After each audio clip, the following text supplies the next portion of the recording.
News phone tapping కేసులో కీలక పాత్రధారి ప్రణీత్ రావు వాంగ్మూలంలో దిమ్మ తిరిగే విషయాలు వెలుగులోకి వచ్చాయి.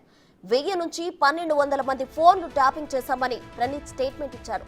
ప్రణీత్ రావు మొత్తం 3 అధికారిక ఫోన్లు, 5 వ్యక్తిగత ఫోన్లు వాడారు.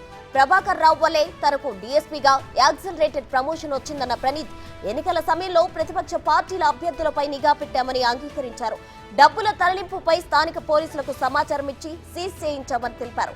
హైదరాబాద్ కు చెందిన కన్వర్జెన్స్ ఇన్ఫర్మేషన్ ల్యాబ్స్ ఇచ్చిన టూల్ తో ఫోన్ ట్యాపింగ్ చేయించామని ప్రణీత్ రావు వాంగ్మూలం ఇచ్చారు. ఎన్నికల ఫలితాల తర్వాత ఆధారాలన్నీ ధ్వంసం చేయాలని ప్రభాకర్ రావు ఆదేశించినట్లు ప్రణీత్ రావు ఒప్పుకున్నారు.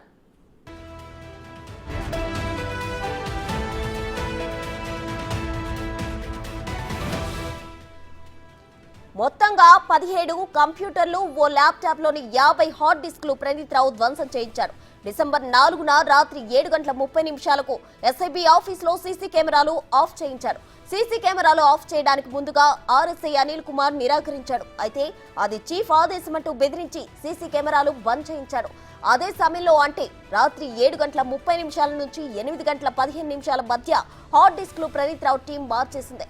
కన్వర్జెన్స్ ల్యాబ్స్ కు చెందిన శ్రీనివాస్, అనంతను పిలిచి వారి సర్వర్లు, హార్డ్ డిస్క్లు అప్పగించాడు. 17 కంప్యూటర్లు, ఓ ల్యాప్టాప్, సర్వర్లోని హార్డ్ డిస్క్లు ఆర్ఎస్ఐ హరికృష్ణతో ప్రణీత్ రావు దగ్గరుండి తీయించాడు. హార్డ్ డిస్క్లు హెడ్ కానిస్టేబుల్ కె కృష్ణతో ముక్కలుగా కట్ చేయించి ప్రణీత్ రావు వాంగ్మూలంలో చెప్పుకొచ్చాడు.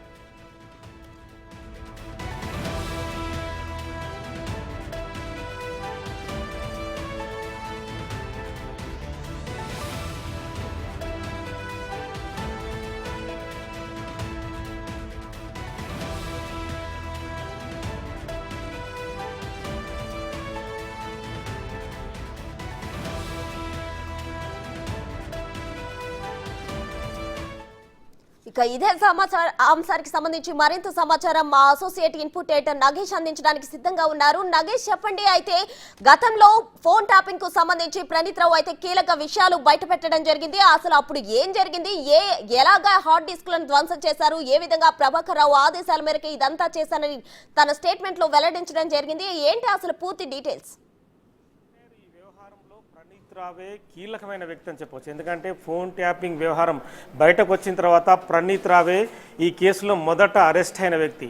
మొత్తం ఈ వ్యవహారాన్ని అంతా ప్రభాకర్ రావు నడిపితే ప్రభాకర్ రావు వెనుక ఉండి ప్రణీత్ రావు ఏదైతే హార్డ్ డిస్కులు పగలగొట్టడం కావచ్చు, ఎస్ఐబి ఆఫీస్కి వెళ్ళి అంటే రిజల్ట్ వచ్చిన తరువాత మరుక్షణం ప్రభాకర్ రావు ఆదేశాలతో దాదాపుగా ఒక 30 గంట అంటే 45 నిమిషాల వ్యవధిలో రాత్రి 7:30 నుంచి 8:00 ప్రాంతంలో ఎస్ఐబి ఆఫీస్లో 50 హార్డ్ డిస్కులు ధ్వంసం చేయడం, 17 కంప్యూటర్ని పూర్తిగా పగలగొట్టడం, అంటే వాటి ఆనవాళ్ళు లేకుండా చేసిన వ్యక్తి ప్రణీత్ రావు. ఎందుకంటే తమ బండారం బయటపడుతుందనే విషయాన్ని ప్రణీత్ రావు గమనించాడు. ఈ క్రమంలోనే పూర్తిగా అన్ని ధ్వంసం చేసి తమకు సంబంధించిన ఆధారాలు ఎక్కడ ఉండకూడదు, అంటే చిన్న ఆధారం దొరికినా తాము పట్టుపడిపోతామని చెప్పి ప్రణీత్ రావు భావించాడు. అదే క్రమంలో ప్రణీత్ రావు తన పోలీస్ బ్రెయిన్ ఉపయోగించి హార్డ్ డిస్కుల్ని కావచ్చు, కంప్యూటర్లు కావచ్చు పూర్తిగా పగలగొట్టి తన తోటి సిబ్బందితో నాగోలు మూసీ నదిలో పడవేసిన పరిస్థితి, కొన్ని బయట ఒక ఫారెస్ట్ ప్రాంతంలో పడవేశారు.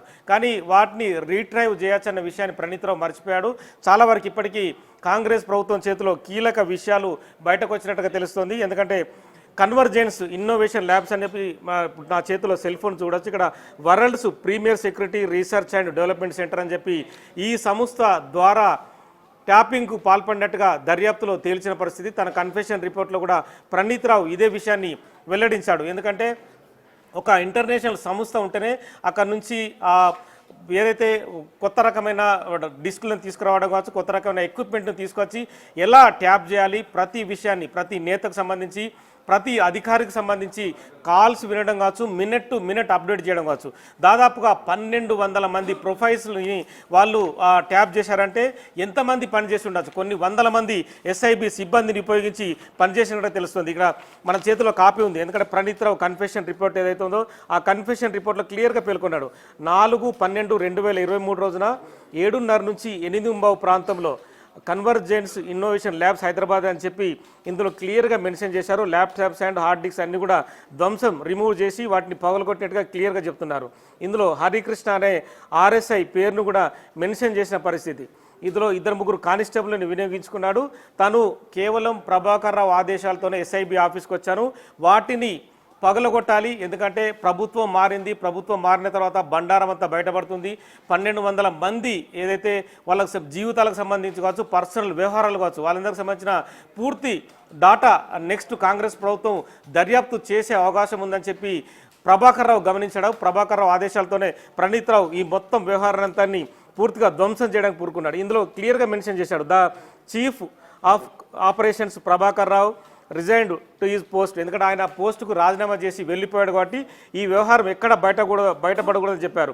తాను ఎస్ఐబి ఆఫీసుకు వెళ్ళిన వెంటనే బయట ఉండే ప్రణీత్ రావు అంటే తన విజువల్ని కూడా తాను రికార్డ్ చేసుకోవడానికి ఇష్టపడలేదు. అంటే పోలీస్ బ్రెయిన్ అనేది ఎంత కీలకంగా ఉందో మనం అర్థం చేసుకోవచ్చు. పోలీసులు ఒక వ్యక్తితో మాట్లాడేటప్పుడే చాలా అంటే వాళ్ళు అంటే వాళ్ళ మేనరిజం కావచ్చు, వాళ్ళు ప్రవర్తించే తీరు కావచ్చు, అంటే ఒక వ్యక్తి వస్తుంటేనే అతను క్రిమినలా, అతను మామూలు వ్యక్తి అని కూడా గమనిస్తాడు. అలాంటి ప్రణీత్ రావు తను లోపలికి వెళ్లకుండా, లోపలికి వెళితే తన విజువల్ కూడా సీసీ కెమెరాలు ఎక్కడ ఆ విజువల్ రికార్డ్ అవుతుందని చెప్పి బయట నుంచే ఇద్దరు ఏఎస్ఐలను, ఇద్దరు కానిస్టేబుల్ను సీసీ కెమెరాలను పూర్తిగా తీసివేయండి, ఆఫ్ చేయండి, తదుపరి పూర్తిగా ధ్వంసం చేయండి అని చెప్పి లోపలికి వెళ్ళిన తర్వాత ఏదైతే హార్డ్ డిస్కులు కంప్యూటర్లు ఉన్నాయో వాటన్నింటినీ ధ్వంసం చేసి బయటకు వచ్చిన పరిస్థితి. ఇందులో